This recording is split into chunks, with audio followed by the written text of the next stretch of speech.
ഇത് എൻ്റെ കയ്യിലുള്ള കുറച്ച് സീക്വൻസുകളാണ് കേട്ടോ. പല ഷേപ്പിലും പല കളറിലും ഒക്കെ ഉള്ള കുറച്ച് സീക്വൻസുകളാണ്. ഇത് നമ്മൾ കഴിഞ്ഞ ദിവസം ചെയ്തില്ലേ, സീക്വൻസ് വർക്ക് എങ്ങനെ എളുപ്പത്തിൽ ചെയ്യാം എന്ന് പറഞ്ഞൊരു വർക്ക് ചെയ്തില്ലേ, അതാ കേട്ടോ ഇത്. അന്നേരം ഞാൻ പറഞ്ഞിരുന്നു വേറെ ടൈപ്പും സീക്വൻസ് വർക്കുകളുണ്ട് നമുക്ക് ചെയ്യാൻ പറ്റുന്നതെന്ന്. അപ്പോൾ അതിലൊരു വേറൊരു മെത്തേഡാണ് കേട്ടോ നമ്മളിപ്പോൾ നോക്കുന്നത്.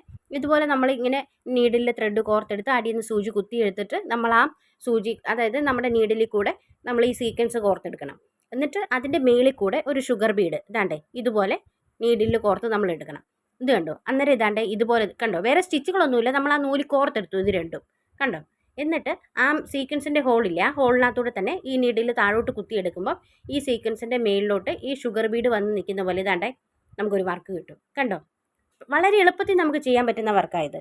ഈ സീക്വൻസുകൾ എടുക്കുമ്പോൾ ഉണ്ടല്ലോ കുറച്ച് കോൺട്രാസ്റ്റ് വരുന്ന രീതിയിൽ, അതായത് ഇപ്പം ഗോൾഡ് കളർ സീക്വൻസാണ് എടുക്കുന്നെങ്കിൽ സിൽവർ കളർ ഷുഗർ ബീഡ്, അല്ലെങ്കിൽ വേറെ കളറുള്ള ടൈപ്പാണ് എടുക്കുന്നെങ്കിൽ അതിന് കോൺട്രാസ്റ്റ് വരുന്ന കളറുകൾ എടുക്കുമ്പോൾ കുറച്ചുകൂടെ ഭംഗിയായിരിക്കും കേട്ടോ കാണാൻ.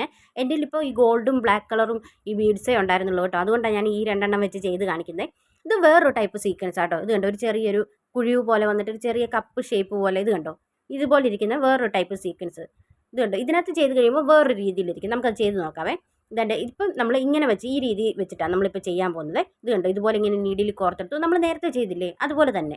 എന്നിട്ട് നമ്മൾ ആ ബീഡും ഷുഗർ ബീഡും കോർത്തെടുത്തിട്ട് ഇതുപോലെ ഇതാണ്ട് ആ ഹോളിൽ കൂടെ ചെയ്തെടുക്കുമ്പോൾ ഇതാ ഇതുപോലെ കിട്ടും.